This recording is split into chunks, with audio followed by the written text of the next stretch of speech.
Next up we'll have Mr. Gary Flinn.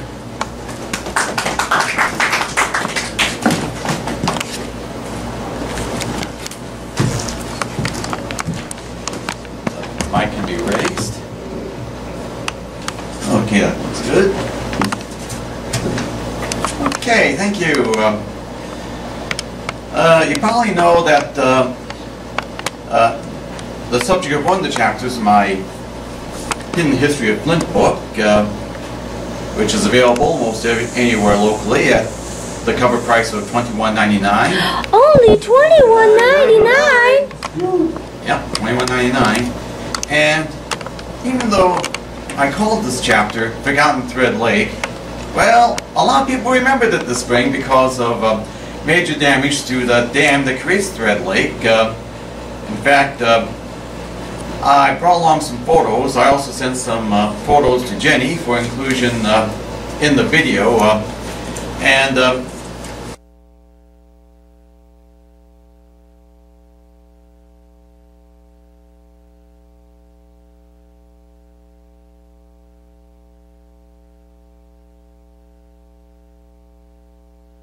Before coming here, I paid a visit to Thread Lake, which, well, about 10 days ago, after a heavy rainstorm, I went to Thread Lake to see how it was filling up. It was filling up nicely after all that rain, but then they resumed work repairing the dam, and so it was drained again. In fact, it was being drained when I paid a visit, not just to McKinley Park to take a look at the drained lake, but also the dam itself, which showed one of the floodgates opened at the bottom to drain the lake. In fact, the problems with Flint's waterways, including the Thread Lake Dam, was reported on in the May issue of East Village magazine. So if you could seek out a copy of last month's East Village, the piece was written, as I get to the page, by Jeffrey L. Carey Jr. So it's highly recommended reading. Oh, Jeff Carey, we know him. He comes up here all the time and reads. So it's nice to give him a shout out. Yeah. And now for the piece which I called, past tense, Forgotten Thread Lake. As soon as I find where it is, here we go. This is the story of a waterway close to downtown Flint that you would think would be heavily used when the weather is warm, but fate over the years would prove otherwise. Back in the early 1800s, industry required power from steam, wind, water, or animals. Thread Lake fed Swartz Creek, which fed the Flint River. The first dam on Thread Creek was built to power a sawmill built by Rufus Stevens, but this dam was closer to Grand Blanc than Flint. The current dam, which created Thread Lake, southeast of downtown, was built in the 1880s. It is located at the curve at which Clifford Street becomes Lippincott Boulevard. It was used for both recreation and industry. The most notable industry served by Thread Lake was the ice industry. Ice was harvested at the surface of Thread Lake and stored in insulated ice houses that kept the ice frozen all summer. The most notable ice company using Thread Lake ice was the Wildanger and Flanders Ice and Coal Company, which was founded in 1904 by William Wildanger, who headed the Flint Brewing Company and sold his interest in the brewery in 1903 to enter the ice business and Francis Flanders. The firm also sold coal, wood, and coke for fuel, as well as ice. In those days, ice houses were insulated by sawdust, which made them highly flammable. Around 1894, another ice business along Thread Lake lost a number of ice houses to fire. In 1909, the Wildanger and Flanders ice business lost 3 ice houses to fire on the same site. The 1909 fire was blamed on boys smoking or playing with matches. An employee was severely burned trying to sound the fire alarm. New ice houses were quickly built, and it was decided to also build a plant allowing for the manufacturing of ice with refrigeration equipment to gain the need for Thread Lake ice. Tragically, William Wildanger committed suicide by gunshot at one of the ice houses on November 5, 1912 at age 47. At the time of Wildanger's death, the ice business he co-owned was grossing $250,000 annually. Wildanger was buried at Avondale Cemetery. His estate in Flanders sold the ice business, which became Flint Spring Water Ice Company, at 2021 to 25 South Saginaw Street. Flanders then entered the sporting goods business.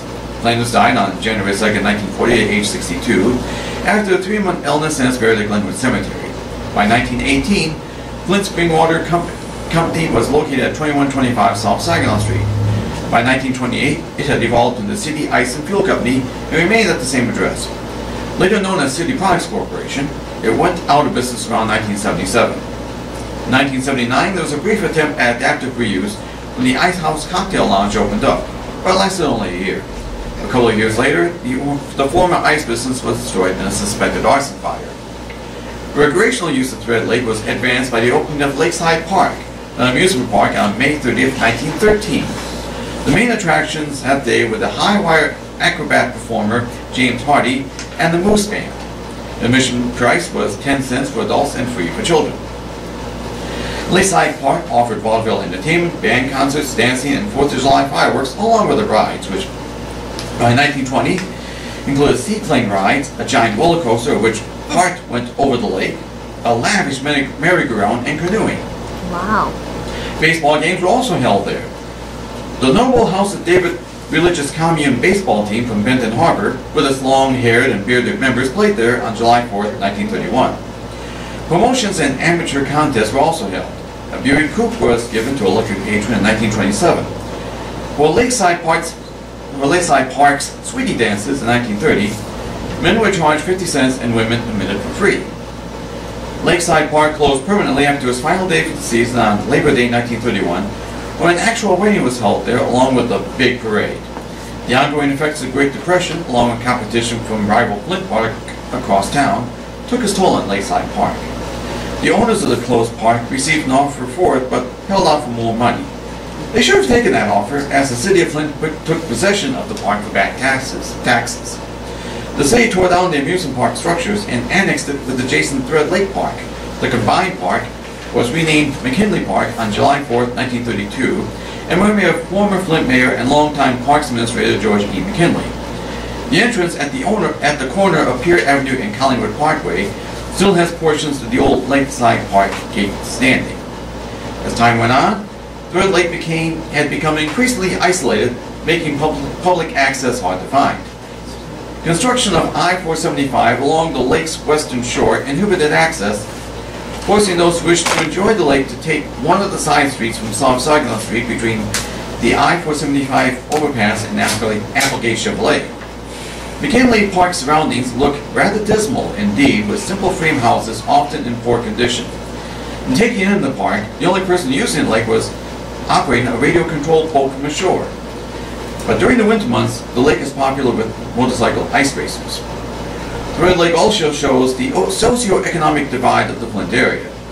As Collingwood Parkway becomes Lakewood Drive around the southern shore of the lake, the shallow lake looks stagnant and dismal with many lily pads. Also, the simpler homes on the southwest part of the lake give way on Lakewood Drive to larger and nicer homes as we pass by the private Flint Golf Club, where Flint's elite go in for fun, recreation, and fine dinners. So that's my piece for this month, and thank you very much.